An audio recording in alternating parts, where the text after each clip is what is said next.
Hello friends, welcome to சான்ஜோ academy. நம்ம வந்து பிஜிடிஆர்பிக்கான தமிழ் தகுதி தேர்வுக்கு கிளாஸஸ்லாம் போட்டுருக்கோம் இல்லையா. லாஸ்ட் நம்ம யூனிட் 5 வந்து கம்ப்ளீட் பண்ணியிருப்போம். பார்க்காதவங்க செக் பண்ணி பாருங்கள். இந்த வீடியோவில் நம்ம யூனிட் 6 வந்து பார்க்க போகிறோம். அண்ட் இப்போ நம்ம யூனிட் 6 எடுத்துக்கிட்டோம் அப்படின்னா ஒரு சில லெசனை வந்து ஒரு சில புக்ஸில் வந்து நிகழ்கலை அப்படிங்கிற லெசன் வந்து இருக்கும். ஒரு சில புக்ஸில் பன்முக கலைஞர் அப்படிங்கிற லெசன் இருக்குது. நம்ம வந்து எந்த லெசனை படிக்கணும்னு சொல்லிட்டு நிறைய பேருக்கு வந்து டவுட் இருக்குது. ஸோ இப்போ வந்து லாஸ்ட் 2 இயர் புக்ஸ் எடுத்துக்கிட்டோம் அப்படின்னா அதில் உங்களுக்கு பன்முக கலைஞர் அப்படிங்கிற லெசன் வந்து கொடுத்துருப்பாங்க. அண்ட் அதுக்கு முன்னாடி இருக்கக்கூடிய புக்ஸில் வந்து உங்களுக்கு நிகழ்கலை அப்படிங்கிற லெசன் தான் இருக்கும். அண்ட் நம்மளுடைய டிஆர்பிக்கான தமிழ் தகுதி தேர்வுக்கு சிலபஸ் பார்த்தோம்னா அதில் வந்து 2 இயர்ஸ்க்கு முன்னாடி கொடுத்தது. அதில் வந்து நிகழ்கலை அப்படிங்கிற லெசனை வந்து மென்ஷன் பண்ணியிருப்பாங்க. அதனால் நம்ம இந்த லெசனை வந்து படிக்கிறது இதை வந்து நம்ம இம்பார்ட்டன்ட் கொடுத்து படிக்கணும். அப்போ நம்ம பன்முக கலைஞர் படிக்க வேண்டாம்னு கேட்டிங்கன்னா அதையுமே வந்து படிச்சு தாகணும். அதாவது நம்ம ஃபுல்லாகவே வந்து ஒமிட் பண்ண முடியாது. நிகழ்கலை வந்து இம்பார்ட்டண்ட்டாக படிச்சுட்டு பன்முக கலைஞர் வந்து ஓரளவுக்கு நம்ம வந்து படிச்சுக்கணும். ஓகேவா. அண்ட் இந்த வீடியோவில் நம்ம பார்க்க போகிறது நிகழ்கலை அப்படிங்கிற லெசன். அண்ட் அது போக இருக்கக்கூடிய செய்யுள் துணைப்படம் தான் பார்க்க போகிறோம். பன்முக கலைஞர் லெசன் எடுத்துக்கிட்டோம் அப்படின்னா உங்களுக்கு ஒரு 42 இம்பார்ட்டன்ட் பாயிண்ட்ஸ் வந்து இருக்குது. இதை நான் உங்களுக்கு செப்பரேட்டாக இன்னொரு வீடியோவில் வந்து கொடுக்குறேன். ஓகேவா. இந்த வீடியோவில் நம்ம வந்து பன்முக கலைஞர் பார்க்க போகிறதில்ல, அது நம்ம செப்பரேட்டாக பார்க்கலாம். ஸோ ஃபஸ்ட் ஒன் நிகழ்கலை அப்படிங்கிற லெசன். கரகாட்டத்தின் வேறு பெயர்கள். கரகம், கும்பாட்டம்னு சொல்லலாம். கரகாட்டத்தின் வேறு பெயர்கள் கரகம், கும்பாட்டம். நீரற வரியா கரகத்து எண்ணூல் வரி அப்படின்னா புறநானூற்று பாடல் வரி. நீரற வரியா கரகத்து, இதில் கரகாட்டத்தை பற்றி வந்து குறிப்பிட்டிருப்பாங்க. இது வந்து புறநானூற்று பாடல் வரி. சிலப்பதிகாரத்தில் மாதவி ஆடிய ஆடல்களின் வகைகள் வந்து 11. சிலப்பதிகாரத்தில் மாதவி ஆடிய ஆடல்களின் வகைகள் 11. மாதவி ஆடிய 11 வகை ஆடல்களில் ஒன்று வந்து குடக்கூத்து. மாதவி ஆடிய 11 வகை ஆடல்களில் ஒன்று குடக்கூத்து. கரகாட்டத்திற்கு அடிப்படையான நடனமாக இந்த குடக்கூத்து வந்து சொல்கிறாங்க. கரகாட்டத்திற்கு அடிப்படையான நடனம் குடக்கூத்து. அண்ட் கரகாட்டத்தின் துணை ஆட்டம் என்ன அப்படின்னா மயிலாட்டம். கரகாட்டத்திற்கு அடிப்படை குடக்கூத்து, கரகாட்டத்தின் துணை ஆட்டம் வந்து மயிலாட்டம். நெக்ஸ்ட்டு கா என்பதன் பொருள் பாரந்தாங்கும் கோல். அதாவது காவடி ஆட்டம்னு சொல்லிட்டு ஒரு நடனம் இருக்கு இல்லையா, அதில் கா அப்படிங்கிறது வந்து பாரம் தாங்கும் கோல்னு சொல்லிட்டு பொருள். அதாவது இரு முனைகளிலும் சம எடைகளை கட்டிய தண்டினை தோளில் சுமந்து ஆடுவது. அதாவது ஒரு பாரம் தாங்கும் கோல்களை வந்து தோளில் சுமந்து ஆடுவது, அதுதான் வந்து காவடி ஆட்டம்னு சொல்கிறாங்க. நெக்ஸ்ட்டு ஒரே நிற துணியை முண்டாசு போல கட்டியும் காலில் சலங்கை அணிந்தும் கையில் வைத்துள்ள சிறு துணியை இசைக்கு ஏற்ப வீசியும் ஒயிலாக ஆடும் குழு ஆட்டம் ஒயிலாட்டம். ஒரே நிற துணியை முண்டாசு போல கட்டியும் காலில் சலங்கை அணிந்தும் கையில் வைத்துள்ள சிறு துணியை இசைக்கு ஏற்ப வீசியும் ஒயிலாக ஆடும் ஆட்டம் ஒரு குழு ஆட்டம் ஒயிலாட்டம். ஆண்கள் மட்டுமே ஆடும் ஆட்டம் வந்து தேவராட்டம் சொல்கிறாங்க. ஆண்கள் மட்டுமே ஆடும் ஆட்டமாக தேவராட்டம் வந்து கருதப்படுது. தேவராட்டத்துக்குரிய இசைக்கருவி என்ன அப்படின்னா உருமி அப்படின்னு சொல்லப்படக்கூடிய தேவதுந்துபி. தேவராட்டத்திற்குரிய இசைக்கருவி உருமின்னு சொல்லப்படக்கூடிய தேவதுந்துபி. 8 முதல் 13 கலைஞர்கள் கலந்து கொள்ள வேண்டும் என்பது பொதுமரமாக உள்ள நடனம் வந்து தேவராட்டம். தேவராட்டத்தில் 8 முதல் 13 கலைஞர்கள் கலந்து கொள்ள வேண்டும் அப்படிங்கிறது ஒரு பொது மரபு. தேவராட்டம் போன்றே ஆடப்பட்டு வருகின்ற கலை வந்து சேர்வையாட்டம் சொல்கிறாங்க. தேவராட்டம் போன்றே ஆடப்பட்டு வரும் இன்னொரு கலை சேர்வையாட்டம். மராட்டியர் காலத்தில் தஞ்சைக்கு வந்த ஆட்டம் பொய்க்கால் குதிரை ஆட்டம். பொய்க்கால் குதிரை ஆட்டம் மராட்டியர் காலத்தில் தஞ்சைக்கு வந்திருக்கும். போல செய்தல் பண்புகளை பின்பற்றி நிகழ்த்து காட்டும் கலைகளில் ஒன்று பொய்க்கால் குதிரை ஆட்டம். போல செய்தல் பண்புகளை பின்பற்றி நிகழ்த்தி காட்டும் கலைகளில் ஒன்று பொய்க்கால் குதிரை ஆட்டம். பொய்க்கால் குதிரை ஆட்டத்தின் வேறு பெயர்கள் பார்த்தோம்னா புறவி ஆட்டம், புறவி நாட்டியம்னு சொல்லலாம். அதாவது புறவி அப்படின்னா குதிரைன்னு சொல்லிட்டு பொருள் இல்லையா. ஸோ புறவி ஆட்டம் இல்லைன்னா புறவி நாட்டியம்னு சொல்லிட்டு இதை சொல்கிறாங்க. அண்ட் இது மட்டும் இல்லாமல் ஒரு சில ஊர்களில் இது வேறு விதமாக அழைக்கப்படுது. பொய்க்கால் குதிரை ஆட்டத்தை ராஜஸ்தானில் கச்சி கொடின்னு சொல்லிட்டு அழைக்கிறாங்க. கேரளாவில் குதிரை கிளியம்னு சொல்லிட்டு அழைக்கிறாங்க. பொய்க்கால் குதிரை ஆட்டம் ராஜஸ்தானில் கச்சி கொடின்னு அழைக்கப்படுது. கேரளாவில் குதிரை களின்னு சொல்லிட்டு அழைக்கப்படுது. நெக்ஸ்ட் வந்து ஒரு பாடல் வரி இருக்குது. பதலை திமிழை துடி தம்பாட்டமும் பெருக என்று திருப்புகழில் பாடினது யார் அப்படின்னா அருணகிரிநாதர். இந்த பாடல் வரிகள் வந்து திருப்புகழ் அப்படிங்கிற நூலில் இடம்பெற்றிருக்கு. அண்ட் இதோடைய ஆசிரியர் வந்து அருணகிரிநாதர். மேற்கண்ட வரிகளில் அருணகிரிநாதர் எந்த இசை குறித்து பதிவு செய்துள்ளார் அப்படின்னா தப்பாட்ட இசை. இந்த லைன்ஸில் அருணகிரிநாதர் பதிவிட்டுள்ள இசை என்ன அப்படின்னா தப்பாட்ட இசை. தப்பாட்ட இசையை டேஸ் என்றும் அழைப்பர் பறை. தப்பாட்ட இசையை டேஸ் என்றும் அழைப்பர் பறை. ஒன்றை சொல்லுவதற்கென்றே இசைக்கப்படும் தாளக்கருவி, அதை வந்து பறைன்னு சொல்கிறாங்க. அதாவது சொல்லுவதற்கென்றே பறைவதற்கு என்றே இசைக்கப்படும் தாளக்கருவி பறை. தொல்காப்பியம் குறிப்பிடும் கருப்பொருள்களில் ஒன்றாக இடம்பெறும் இசைக்கருவி பறைன்னு சொல்கிறாங்க. தொல்காப்பியம் குறிப்பிடும் கருப்பொருள்களில் ஒன்றாக இடம்பெறும் இசைக்கருவி பறை. தமிழ் மக்களின் வீரத்தை சொல்லும் கலையாக திகழும் ஆட்டம் புலியாட்டம். தமிழ் மக்களின் வீரத்தை சொல்லும் கலை புலியாட்டம். நாட்டுப்புற மக்களால் நிகழ்த்தப்பட்டு வரும் கலை தெருக்கூத்து. நாட்டுப்புற மக்களால் நிகழ்த்தப்பட்டு வரும் கலை இல்லைன்னா வேளாண்மை செய்வோரின் கலை கூட சொல்லலாம் தெருக்கூத்து. திரௌபதி அம்மன் வழிபாட்டின் ஒரு பகுதியாக அமைந்த ஆட்டம் தெருக்கூத்து. திரௌபதி அம்மன் வழிபாட்டின் ஒரு பகுதி தெருக்கூத்து. தெருக்கூத்தை தமிழ் கலையின் முக்கிய அடையாளமாக்கியவர். நாடகக்கலையை மீட்டெடுப்பதே தமது குறிக்கோள் என்று கூறியவர் யார் அப்படின்னா நா. முத்துசாமி. தெருக்கூத்தை தமிழ் கலையின் முக்கிய அடையாளமாக்கியவர் நா. முத்துசாமி. இவர் நாடகக்கலையை மீட்டெடுப்பதே தமது குறிக்கோள்னு சொல்லிட்டு சொல்லியிருப்பார். கலைஞாயிறு என்ற சிறப்பு பெயரை கொண்டவர் கூத்துப்பட்டறை நா. முத்துசாமி. கலைஞாயிறுன்னு சொல்லிட்டு சிறப்பு பெயர் இருக்கு. அண்ட் நா. முத்துசாமி பெற்றுள்ள விருதுகள் என்னெல்லாம் அப்படின்னா இந்திய அரசின் தாமரை திரு விருது, தமிழ்நாடு அரசின் கலைமாமணி விருது பெற்றிருக்கார். கலைஞாயிறுன்னு சொல்லிட்டு சிறப்பு பெயர் கொண்ட கூத்துப்பட்டறை நா. முத்துசாமி பெற்ற விருதுகள் இந்திய அரசின் தாமரை திரு விருது, தமிழக அரசின் கலைமாமணி விருது. மழை வேண்டி நிகழ்த்தப்படும் தெருக்கூத்து அர்ஜுனன் தபசுங்கிறாங்க. மழை வேண்டி நிகழ்த்தப்படும் தெருக்கூத்து அர்ஜுனன் தபசு. நெக்ஸ்ட்டு மரப்பாவையை பற்றி எந்த நூலில் குறிப்பிடப்பட்டுள்ளது? திருக்குறள். மரப்பாவையை பற்றி எந்த நூலில் குறிப்பிடப்பட்டுள்ளது அப்படின்னா திருக்குறள்.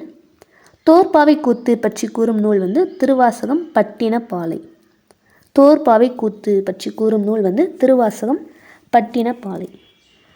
தோற்பாவை கூத்து டேஸ் என்பனவாகவும் மாற்றம் பெற்றுள்ளது. தோற்பாவை கூத்து அப்படிங்கிற கலை தான் பிற்காலத்தில் கையுறைப்பாவை கூத்து, பொம்மலாட்டம்னு சொல்லிட்டு மாற்றம் பெற்றுக்குங்க. நெக்ஸ்ட்டு எந்த நாட்டில் புகழ்மிக்க பகுதியில் ராச சோழன் தெரு காணப்படுகிறது? மலேசியாவில் கோலாலம்பூர் அப்படிங்கிற அந்த ஏரியாவில் ராச சோழன் தெருன்னு சொல்லிட்டு ஒரு பகுதி இருக்குங்கிறாங்க. நெக்ஸ்ட்டு செயல் பகுதி பூத்தொடுத்தல். பூத்தொடுத்தல் என்ற கவிதையின் ஆசிரியர் உமா மகேஸ்வரி. உமா மகேஸ்வரி எந்த மாவட்டத்தில் வாழ்ந்து வருகிறார் அப்படின்னா தேனி மாவட்டம். இவங்க பிறந்த மாவட்டம் மதுரை, இவங்க வாழ்ந்து வர மாவட்டம் தேனி. உமா மகேஸ்வரி எழுதிய கவிதைகள் நட்சத்திரங்களின் நடுவே வெறும் பொழுது கற்பாவை. ஸோ இந்த 3 தான் இருக்குது அப்படிங்கிறதுனால இது பொருந்தாதது தேர்ந்தெடு அந்த மாதிரிலாம் கேள்விகளுக்கு இது அதிக வாய்ப்பு கொடுக்கும். உமா மகேஸ்வரி அவருடைய கவிதைகள் நட்சத்திரங்களின் நடுவே வெறும் பொழுது கற்பாவை. நெக்ஸ்ட்டு பூத்தொடுத்தல் அப்படிங்கிற கவிதையுடைய பாடல் வரி தான் கொடுத்துருக்காங்க. இறுக்கி முடிச்சிட்டால் காம்புகளின் கழுத்து முறியும், தளர பிணைத்தால் மலர்கள் தரையில் நழுவும். இக்கவிதையின் ஆசிரியர் உமா மகேஸ்வரி. இதை வச்சு ஒரு புக் பேக்கில் கூட ஒரு கொஸ்டின் கொடுத்துருப்பாங்க. மலர்கள் தரையில் நழுவும் எப்போது அப்படின்னா தளர பிணைத்தால். நெக்ஸ்ட்டு முத்துக்குமாரசாமி பிள்ளைத்தமிழ் அப்படிங்கிற செயல் பகுதி. ஏற்றம் இறைத்தலுக்கு ஏற்ற சந்தத்தை கொண்டிருப்பது நாட்டுப்புறத்தமிழ். ஏற்றம் இறைத்தலுக்கு ஏற்ற சந்தத்தை கொண்டிருப்பது நாட்டுப்புறத்தமிழ். குழந்தையின் தலை அசைத்தலுக்கும் சந்தம் அமைத்து தருவது பிள்ளைத்தமிழ். ஏற்றம் இறைத்தலுக்கு நாட்டுப்புறத்தமிழ், குழந்தையின் தலை அசைத்தலுக்கும் சந்தம் அமைத்து தருவது பிள்ளைத்தமிழ் அப்படிங்கிறாங்க. நெக்ஸ்ட்டு வம்பவளத்திரு மேனியும் ஆடிட ஆடுக செங்கீரை என பாடியவர் குமரகுருபரர். அதாவது முத்துக்குமாரசாமி பிள்ளைத்தமிழ் அதனுடைய வரிகள் தான் இது. அதோடைய ஆசிரியர் குமரகுருபரர். நெக்ஸ்ட் பாயிண்ட் அதுதான். முத்துக்குமாரசாமி பிள்ளைத்தமிழை இயற்றியவர் குமரகுருபரர். நெக்ஸ்ட்டு செங்கீரை செடி காற்றில் ஆடுவது போன்று குழந்தையின் தலை மென்மையாக அசையும் காலம் 5 முதல் 6 மாதங்கள். செங்கீரை செடி காற்றில் ஆடுவது போன்று குழந்தையின் தலை 5-6 மாதங்களில் அசையும் அப்படிங்கிறாங்க. இந்த பருவத்தை தான் செங்கீரை பருவம்னு சொல்கிறாங்க. நெக்ஸ்ட்டு சில அணிகலன்கள் அது அணியப்படக்கூடிய இடங்கள் கொடுத்துருப்பாங்க, அதை பார்த்துலாம். சிலம்பு, கிண்கிணி இதெல்லாம் காலில் அணியக்கூடிய அணிகலன்கள். சிலம்பு, கிண்கிணி காலில் அணிவது. அரைநான் இடையில் அணியும். அரைநான் அப்படிங்கிறது இடையில் அணியும் அணிகலன். சுட்டி அப்படின்னா நெற்றியில் அணிவது. நெத்தி சுட்டி சொல்லுவோம் இல்லையா, சுட்டி அப்படின்னா நெற்றியில் அணிவது. இது சூழி அப்படின்னா தலையில் அணிவது. இது ரெண்டுமே கொஞ்சம் குழப்பலாம். சுட்டி அப்படின்னா நெற்றியில் அணிவது, சூழி அப்படின்னா தலையில் அணிவது. குண்டலம் அல்லது குழை அப்படின்னா காதில் அணியும் அணிகலன்னு சொல்கிறாங்க. நெக்ஸ்ட்டு பிள்ளைத்தமிழ் எந்த நூல்களில் ஒன்று அப்படின்னா 96 வகை சிற்றிலக்கிய நூல்களில் ஒன்று. பிள்ளைத்தமிழ் 96 வகை சிற்றிலக்கிய நூல்களில் ஒன்று. இறைவனையோ தலைவரையோ அரசனையோ பாட்டுடை தலைவனாக கொண்டு அவரை குழந்தையாக கருதி பாடுவது தான் பிள்ளைத்தமிழ் இலக்கியம்னு சொல்லலாம். இறைவனையோ தலைவரையோ அரசனையோ பாட்டுடை தலைவராக கொண்டு அவரை குழந்தையாக கருதி பாடுவது அதுதான் வந்து பிள்ளைத்தமிழ் இலக்கியம். இந்த பிள்ளைத்தமிழை வந்து 2 வகையாக சொல்லலாம். ஆண்பால் பிள்ளைத்தமிழ், பெண்பால் பிள்ளைத்தமிழ் சொல்லிட்டு. பிள்ளைத்தமிழ் நூலின் பருவங்கள் மற்றும் பாடல்களின் எண்ணிக்கை பார்த்தோன்னா 10 பருவங்கள். பிள்ளைத்தமிழில் மொத்தம் 10 பருவங்கள். பருவத்துக்கு 10 பாடல்கள் வீதம் 100 பாடல்கள் வந்து இருக்கும். அடுத்தது குமரகுருபரரின் காலம் என்ன அப்படின்னா 17ஆம் நூற்றாண்டு. குமரகுருபரரின் காலம் 17ஆம் நூற்றாண்டு. லாஸ்ட் யூனிட்டில் பார்த்துருப்போம் திருவிளையாடல் புராணத்தின் ஆசிரியரான பரஞ்சோதி முனிவரின் காலம் என்னன்னு சொல்லிட்டு பார்த்துருப்போம். அது வந்து தெரிஞ்சால் கமெண்டில் சொல்லுங்கள். நெக்ஸ்ட்டு குமரகுருபரர் இயற்றிய நூல்கள் கந்தர் கலிவெண்பா, மீனாட்சி அம்மை பிள்ளைத்தமிழ், மதுரை கலம்பகம், சகலகலா வள்ளி மாலை, நீதிநெறி விளக்கம், திருவாரூர் மும்மணிக்கோவை, அதுபோக முத்துக்குமாரசாமி பிள்ளைத்தமிழ். கந்தர் கலிவெண்பா, மீனாட்சி அம்மை பிள்ளைத்தமிழ், மதுரை கலம்பகம், சகலகலா வள்ளி மாலை, நீதிநெறி விளக்கம், திருவாரூர் மும்மணிக்கோவை இதெல்லாமே குமரகுருபரர் இயற்றிய நூல்கள். குமரகுருபரர் எந்தெந்த மொழிகளில் புலமை மிக்கவர் அப்படின்னா தமிழ், வடமொழி, இந்துஸ்தானி. குமரகுருபரர் தமிழ், வடமொழி, இந்துஸ்தானி மொழிகளில் புலமை பெற்றவராக இருந்திருக்கிறாரு. இதில் வந்து ஆங்கிலம் குறிப்பிடப்பட்டிருக்காது. அடுத்தது இந்த பிள்ளைத்தமிழில் மொத்தம் 10 பருவங்கள் ஒன்று பார்த்துப்போம் இல்லையா. அதில் இரு பாலருக்கும் பொதுவானது ஆண்பால் பெண்பால் இரு பாலருக்கும் பொதுவான பருவங்கள் வந்து 7 உண்டு. அதுக்கப்புறமா ஆண்பாலுக்கு தனியாக பெண்பாலுக்கு தனியாக 3 பருவங்கள் வந்து கடைசியில் தனியாக உண்டு. ஓகேவா.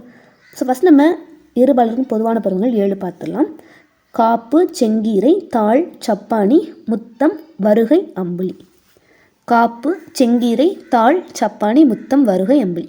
ஸோ இது வந்து வரிசைப்படுத்துக்கு அப்படி கூட கேட்க வாய்ப்பு இருக்குது. அதனால் லைன் பை லைனாக வந்து படிச்சுக்கோங்க. ஃபஸ்ட்டு வந்து காப்பு, அடுத்து செங்கீரை, அடுத்து தாள், அந்த மாதிரி படிச்சுக்கோங்க. நெக்ஸ்ட்டு ஆண்பால் பிள்ளைத்தமிழின் கடைசி 3 பருவங்கள் என்னலாம் அப்படின்னா சிற்றில், சிறுபறை, சிறுதேர். சிற்றில், சிறுபறை, சிறுதேர் இந்த 3ம் ஆண்பாலுக்குரிய கடைசி பருவங்கள். பெண்பால் பிள்ளைத்தமிழுக்கு பார்த்தோன்னா கழங்கு, அம்மானை, ஊசல்.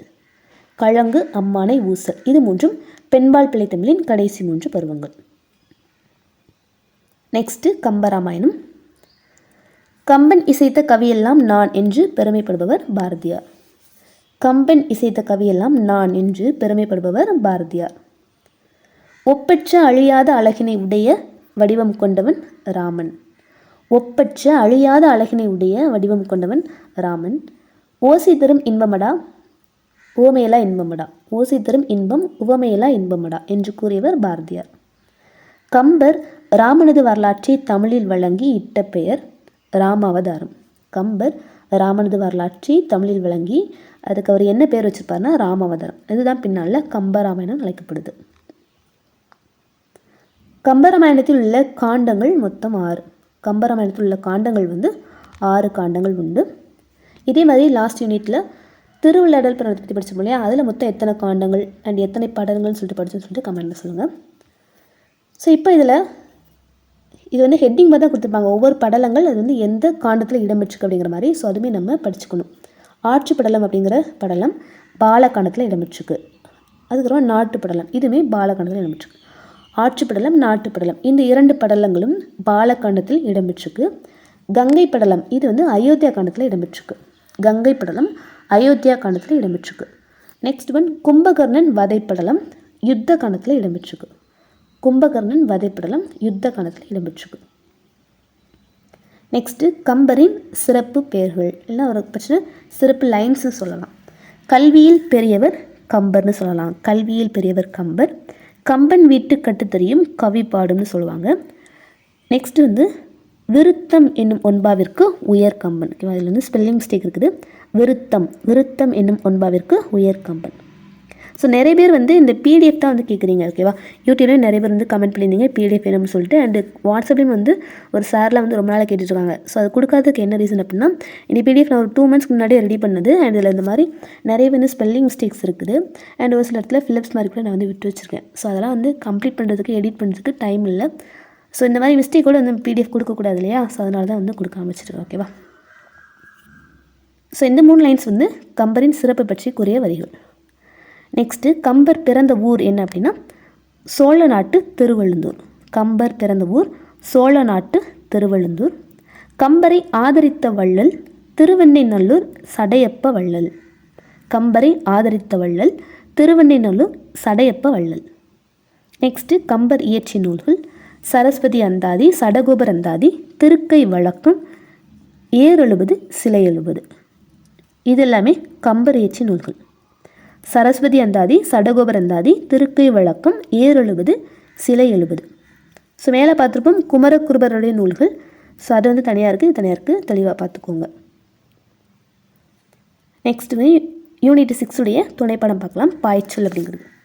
பாய்ச்சல் என்ற கதையின் ஆசிரியர் வந்து சா கந்தசாமி. பாய்ச்சல் என்ற கதையின் ஆசிரியர் சா கந்தசாமி. பாய்ச்சல் என்னும் கதை எந்த தொகுப்பிலிருந்து எடுக்கப்பட்டது அப்படின்னா தக்கையின் மீது 4 கண்கள் அப்படிங்கிற கதை தொகுப்பிலிருந்து எடுக்கப்பட்ட ஒரு கதை தான் பாய்ச்சல் அப்படிங்கிறது. இதோடைய ஆசிரியர் வந்து சா கந்தசாமி. சா கந்தசாமி பிறந்த ஊர் வந்து மயிலாடுதுறை, நாகப்பட்டினம் மாவட்டத்தில் இருக்கக்கூடிய மயிலாடுதுறை தான் சா கந்தசாமி அவர்களின் ஊர். எந்த புதினத்தால் சா கந்தசாமி எழுத்துலகில் புகழ் பெற்றார் அப்படின்னா சாயாவனம் சொல்லலாம். சாயாவனம் அப்படிங்கிற புதினத்தின் மூலமாக சா கந்தசாமி அவர்கள் எழுத்துலகில் புகழ் பெற்றிருப்பார். எந்த புதினத்திற்காக சா கந்தசாமி சாகித்ய அகாடமி விருது பெற்றார் அப்படின்னா விசாரணை கமிஷன். விசாரணை கமிஷன் அப்படிங்கிற புதினத்துக்காக சா கந்தசாமி வந்து சாகித்ய அகாடமி விருது வந்து பெற்றிருப்பார். அதுக்கப்புறமா எந்த குறும்படத்திற்காக அனைத்துலக விருது பெற்றிருப்பார் அப்படின்னா சுடுமண் சிலைகள் அப்படிங்கிற குறும்படத்திற்காக. ஸோ 3 விஷயம் இருக்குது. சாயாவனம் அப்படிங்கிற புதினத்துக்கு எழுத்துலகில் புகழ் பெற்றிருப்பார். விசாரணை கமிஷன் அப்படிங்கிற புதினத்திற்கு சாகித்ய அகாடமி விருது வந்து வாங்கியிருப்பார். சுடுமண் சிலைகள் அப்படிங்கிற குறும்படத்துக்கு அனைத்துலக விருது வந்து வாங்கியிருப்பார். அடுத்தது சா கந்தசாமி 150க்கும் மேற்பட்ட சிறுகதைகளையும் 11க்கும் மேற்பட்ட புதினங்களையும் எழுதியிருக்கிறார். சா கந்தசாமி 150க்கும் மேற்பட்ட சிறுகதைகளையும் 11க்கும் மேற்பட்ட புதினங்களையும் எழுதியிருக்கிறார். சா கந்தசாமியின் புதினங்களுள் சில: தொலைந்து போனவர்கள், சூரிய வம்சம், சாந்தகுமாரி. சா கந்தசாமியின் புதினங்களுள் சில, தொலைந்து போனவர்கள், சூரிய வம்சம், சாந்தகுமாரி. ஸோ இதெல்லாம் பார்த்தோன்னா சுடுமண் சிலைகள் இதெல்லாமே வந்து குறும்படத்தில் வரும். அண்ட் இதுக்கு முன்னாடி இதெல்லாம் கதைகளும் பார்த்துப்போம். பட் இதில் வந்து ஒன்லி புதினங்கள் மட்டும் மென்ஷன் பண்ணியிருக்காங்க. ஸோ இதோடைய படைப்புகள் அப்படின்னா இது வரைக்கும் நம்ம பார்த்து ஃபுல்லாகவே பார்த்துக்கோங்க. நெக்ஸ்ட்டு ஆஸ் யூஷுவல் ஒவ்வொரு யூனிட்லையுமே வந்து ஒரு ஊர் பெயர் வச்சு ஒரு லைன்ஸ் கொடுத்துருப்பாங்களே, அதை மாதிரி ஓங்கு இரும்பரப்பின் வங்கையீட்டத்து தொண்டியோர் என்று கூறிய நூல் வந்து சிலப்பதிகாரம். ஓங்கு இரும்பரப்பின் வங்க ஈட்டத்து தொண்டியோர் என்று கூறிய நூல் வந்து சிலப்பதிகாரம். இதில் வரிகளில் வந்து இந்த வரிகளில் இடம்பெறும் ஊர் என்ன அப்படின்னா தொண்டி அப்படிங்கிற ஊர் தான் இடம்பெற்றிருக்கும். இந்த ஊர் ராமநாதபுரம் மாவட்டத்தில் வந்து இருக்குது. இந்த வரிகள் சிலப்பதிகாரத்தில் இடம்பெற்றிருக்கு. நெக்ஸ்ட்டு வந்து லெசனுக்கு அவுட்டில் இருக்கக்கூடிய இன்ஃபர்மேஷன் தான். கோல்டு பிஸ்கெட் அப்படிங்கிறதுலே தமிழ் சொல் என்ன அப்படின்னா தங்க கட்டின்னு மொழிபெயர்க்கலாம். கோல்டு பிஸ்கெட், தங்க கட்டி. ஸோ நெக்ஸ்ட் வந்து யூனிட் 6 உங்களுக்கு திருக்குறள் பகுதி வந்து இருக்கும். மொத்தமாக 20 குறள் இருக்கும். ஸோ அது வந்து நீங்கள் செப்பரேட்டாக படிச்சுக்கோங்க. இந்த வீடியோவில் நான் உங்களுக்கு ஆட் பண்ணலை, ஓகேவா? ஸோ ஜஸ்ட் நம்ம இந்த அணி வகை கொடுத்துருப்பாங்களே அந்த குறள் மட்டும் தான் இதில் ஆட் பண்ணியிருக்கேன். பட் இதில் வந்து உங்களுக்கு ப்ரீவியஸ் இயர்லாம் கேட்டிருக்காங்க. அந்த ஃபில்லப்ஸ் மாதிரி வச்சு கேட்பாங்க. அண்ட் அதுக்கப்புறமா அது வந்து எந்த அதிகாரத்தில் இடம்பெறுது அதுமாரி கேட்பாங்க. அதில் நீங்கள் பார்த்துக்கோங்க, ஓகேவா? ஸோ நான் உங்களுக்கு இதில் ஜஸ்ட் இந்த அணி வகை மட்டும் கொடுக்குறேன். ஃபர்ஸ்ட் ஒன், பொருள் அல்லவரை பொருளாகச் செய்யும் பொருள் அல்லது இல்லை பொருள். இக்குறளில் பயின்றோரும் அணி வந்து சொல் பின்வரும் நிலையினி. பொருள் அல்லவரை பொருளாகச் செய்யும் பொருள் அல்லது இல்லை பொருள். இதில் வரக்கூடிய அணி வந்து சொல் பின்வரும் நிலையணி. ஸோ இதே இது 2 இயர்ஸ்க்கு முன்னாடி கொஞ்சம் ஓல்டு புக்கில் வந்து இதில் சொல் பொருள் பின்வரும் நிலைன்னு சொல்லிட்டு இருக்கும், ஓகேவா? ஸோ இப்போ லேட்டஸ்ட்டாக இருக்கக்கூடிய 24-25 புக்கில் வந்து சொல் பின்வரும் நிலையில் தான் கொடுத்துருப்பாங்க. நெக்ஸ்ட்டு, குஞ்சேரி யானைப்போர் கண்டற்றால் தன்கைத்தொன் உண்டாக செய்வான் வினை. இந்த குறளில் வரக்கூடிய அணி வந்து உவமை அணி. குஞ்சேரி யானைப்போர் கண்டற்றால் தன்கைத்தொன் உருண்டாக செய்வான் வினை, உவமை அணி. நெக்ஸ்ட்டு, இன்மையின் இன்னாதது யாதேனின் இன்மையின் இன்மையே இன்னாதது. இன்மையின் இன்னாதது யாதேனின் இன்மையின் இன்மையே இன்னாதது. இது வந்து சொல் பொருள் பின்வரும் எண்ணிக்கை எடுத்துக்காட்டு. அண்ட் இந்த குறளை தான் வந்து ஃபிலிப்ஸ் மாதிரி லாஸ்ட் இயரில் நடந்த டிஆர்பிக்கான தமிழ் தகுதி தேர்வு வந்து கேட்டிருப்பாங்க, ஓகேவா? நெக்ஸ்ட்டு, தேவர் அணையர் கயவர் அவரும் தான் மேவன செய்தொழுகலான். இந்த குறளில் வரக்கூடிய அணி என்ன அப்படின்னா வஞ்ச புகழ்ச்சி அணி. தேவர் அணையர் கயவர் அவரும் தான் மேவன செய்தொழுகலான். இது வஞ்ச புகழ்ச்சி அணிக்கு எடுத்துக்காட்டு. நெக்ஸ்ட் இன்னொரு குறள் இருக்குது. சொல்ல பயன்படுவர் சான்றோர் கரும்பு போல் கொல்ல பயன்படும் கீழ். சொல்ல பயன்படுவர் சான்றோர் கரும்பு போல் கொல்ல பயன்படும் கீழ் இதில் போல் அப்படிங்கிற வார்த்தை வந்துருக்கு இல்லையா, ஸோ நம்ம ஓமேனின்னு சொல்லலாம். ஸோ இதோட யூனிட் 6 வந்து ஒரே நடை செய்யுள் பகுதி எல்லாமே கம்ப்ளீட் ஆகுது. ஸோ இப்போ இதில் வந்து இலக்கணம் இருக்கு இல்லையா, அதை வந்து பார்த்துடலாம்.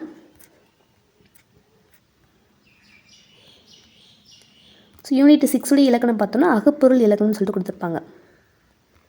ரொம்ப முக்கியமான ஒரு லெசன் அகப்பொருள் இலக்கணம். ஸோ அகத்திணைகள் வந்து 7 வகைப்படும். அகத்திணைகள் 7 வகைப்படும். என்னெல்லாம் அப்படின்னா குறிஞ்சி, முல்லை, மருதம், நெய்தல், பாலை, கைக்கிளை, பெருந்திணைன்னு சொல்லிட்டு அகத்திணைகள் 7 வகைப்படும். குறிஞ்சி, முல்லை, மருதம், நெய்தல், பாலை, கைக்கிளை, பெருந்திணை. ஸோ இதில் இருக்கக்கூடிய இந்த முதல் 5 குறிஞ்சி, முல்லை, மருதம், நெய்தல், பாலை, இந்த 5 நம்ம அன்பின் 5 திணைகள்னு சொல்கிறாங்க. அது போக எக்ஸ்ட்ராவாக கைக்கிளை, பெருந்திணை, இந்த 7 வந்து அகத்திணைகள். அன்பின் 5 திணைகள் 5, அகத்திணைகள் 7. அதுக்கப்புறமா இந்த திணைகளில் முதல் பொருள், கருப்பொருள், உரிப்பொருள்னு சொல்லிட்டு 3 கான்செப்ட் உண்டு. முதல் பொருள், கருப்பொருள், உரிப்பொருள்.